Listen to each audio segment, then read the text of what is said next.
There are no two neighboring countries in Europe that have historically fought crushing wars between them. That is, two countries are randomly next to each other. If you turn in history, you will find a war between the different countries in Europe.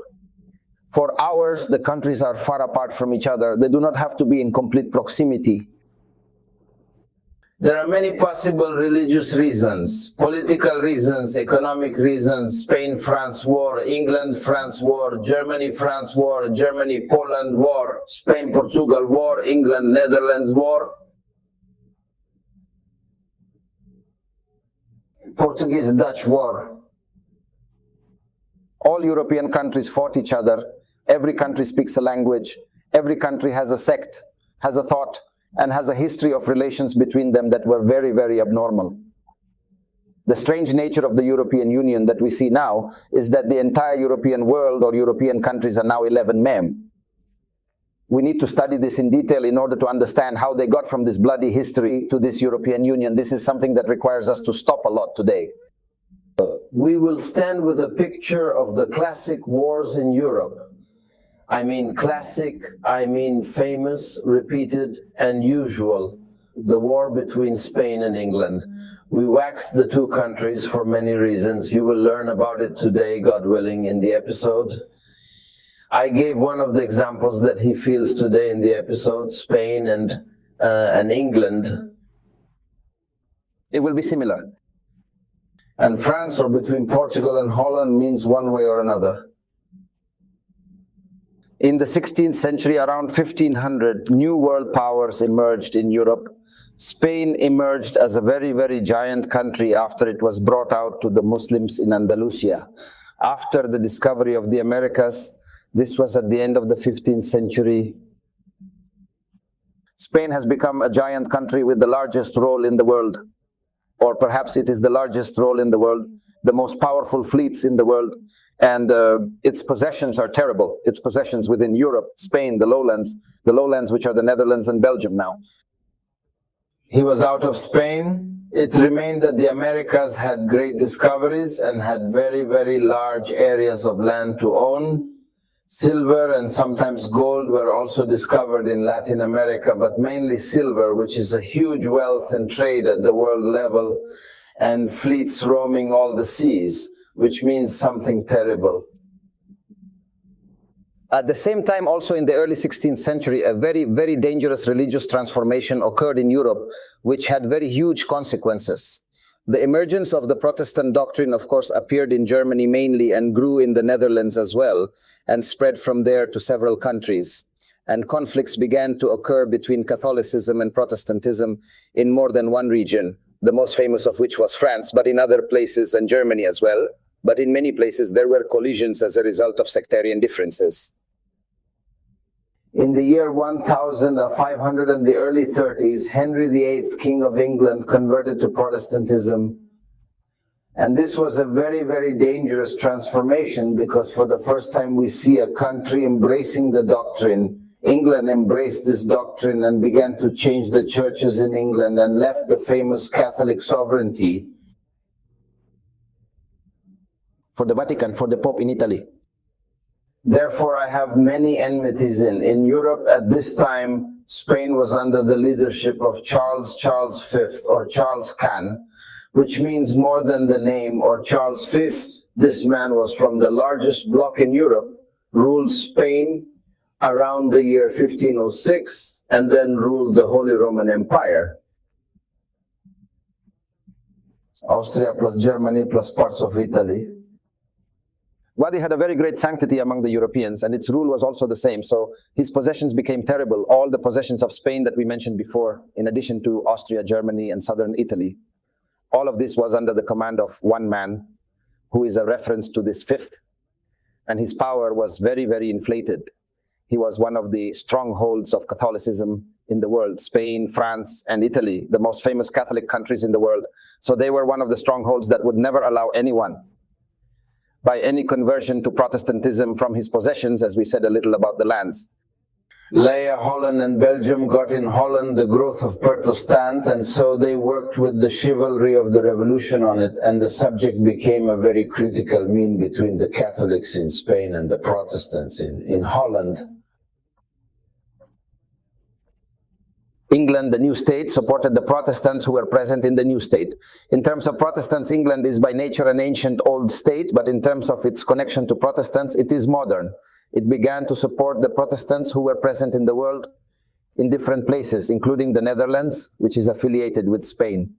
This created a rift between the two countries. The year 1556, meaning about 37 years after the rule of Charles V of the Holy Roman Empire, King Charles V was old, and he liked to divide his empire and retire from political life. He divided his empire into two parts, the division of Edal, his brother Fernando, and this is the emperor of the Holy Roman Empire, meaning Austria, Germany, and southern Italy. And his son, who is Felipe II, who is the president of Spain, and what about Spain? From a country, or what Spain followed from a country, meaning that Philip II also began to be a Catholic. He also began to support the Catholic system in his country and in the world in general, and he became among them. Also with England, something of harassment. In the year 1547, Henry VIII, who was King of England, died and was inherited by his daughter Mary. Mary died, did something strange. I married Philip II, who is King of Spain, but I married him. He's still Crown Prince. I married him in 1554, 2 years before he became King of Spain, before my father divided the country between him and his Uncle F. Habla baby. How many years did she marry him, and when she married him? She was not very convinced of her father's Protestant doctrine. She is also a Catholic like her husband. Her husband, who is Philip II, began to work as a theologian or convert Protestants in England to Catholicism. Of course, this was against the English Parliament and against the English people. She was not against this matter, but she was the heir, the first. For his father, and therefore she is the ruler of the country, and I walked in this direction a little, or Philip II remained the Emperor of Spain, or the King of Spain in 1556. And therefore he became the legal King of England as well, by virtue of the fact that he is the husband of the Queen there. He became king of both countries, and he began to fiddle in as a wire, or conversion means, as a wire means to convert it to Catholic England. But the circumstances did not serve strong. After 2 or 3 years, Mary, who is his wife, died in 1558. Mary died, and when she died, she had no children at all, neither sons nor daughters, and therefore her sister Elizabeth I inherited her, of course, one of the most famous queens of England in all history. Elizabeth I, on the contrary, was a Catholic. She was a Protestant like her father, and exactly adopted the cause, but she had nothing. Religious freedom allowed Catholics to exist in England. However, she adopted Protestantism and again returned to Protestantism and began to be keen on English identity in order to resist what Philip II was doing in the country during the period when her sister was married. And England began to show a political, military, commercial and war position at the European level in a very, very remarkable way from a very influential figure in the history of England, Elizabeth to date. I didn't get married, so I knew that Parliament was very opposed to marriage. I mean, her sister is from a Catholic man, so she took the other side entirely. He's checking it all for me to England. It encouraged merchants to make tours with their fleets in the world and began to compete with Spain commercially.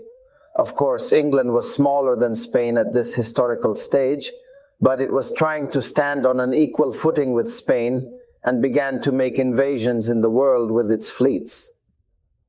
At that time, he meant skilled sailors like Hawkins and Drake, the two countries who were among the most famous sailors. Spain considered them pirates because they sometimes barged in some Spanish ports or some Spanish trade.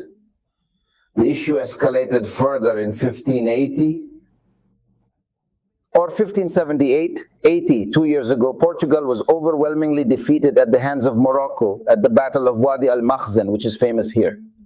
An episode in the Canal, they refer to it about this.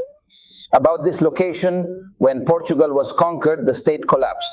And 2 years later, in the year 1580, Spain was able to occupy Portugal and rule Portugal. So Spain became very inflated, Philip. Also the King of Portugal. Consequently, there is no strong evidence that there is a kind of English encroachment on Spanish ports or on Spanish commerce in the world. In addition to the issue, there was tension if England began to support the Protestants, who were a big problem for Philip II in the Netherlands. So England began to support the Netherlands in this issue. In the end, Philip II decided to invade England. If he takes his fleet and fights England, of course, the Spanish fleet is #1 in the world. At this time, it is the strongest fleet, and he was always fighting in a crescent shape like this for me. I have a certain coordination and returning his large ships, returning giant and powerful ships, and the city of Albanian. Of course, he roams in the state of the whole world, going to Latin America and North America and returning again normal. He has a very, very huge fleet. Prepare his fleet. They were prepared for him to invade in order to invade England with him. England knew about this matter. Of course, preparing a huge fleet like this and thinking about invading England was difficult for it to be secret. So I took a very strange proactive step in 1587. Spain is at war with England in the territory of Spain, an English invasion of Asba in anticipation of the invasion of England for Spain's invasion of England. They named it Port of Cadiz. This Port of Cadiz is located in western Spain on the Atlantic coast, and they were able to sink the Spanish fleet located in Cadiz. Wow! They achieved a victory that was very big and was very surprising to the Spaniards. In response, they prepared a large fleet of about 130 ships and 32,000 Spanish fighters. And they entered Bay of Biscay or English Channel in July 15. At the end of July 1588, at this time, Queen Elizabeth gave the command of the English fleet to a man named Lord Howard, who was a very strong personality and was able to gather under his command all the famous English sailors who were making conquests all over the world. Emirate for same time. The famous Admiral Duke Santa Cruz, who was telling the story of the one who led the Spanish fleet and King Philip at that time after the death of his admiral, who was the most famous sailor at that time. He made a very strange decision, not for the army or his fleet, the Duke of one city. Another. Its name is the city of Sidonia. This Duke was very, very famous in land wars, but he had no experience in naval wars. That's why people are very surprised by this decision. They took King Philip and he had an impact on the Spanish fleet. The Spanish fleet, with this new leadership, entered the English Bay. The English did a kind of lure for him. They dragged him into the English Channel, and then after he entered, they began working with him to fire the Gulf of the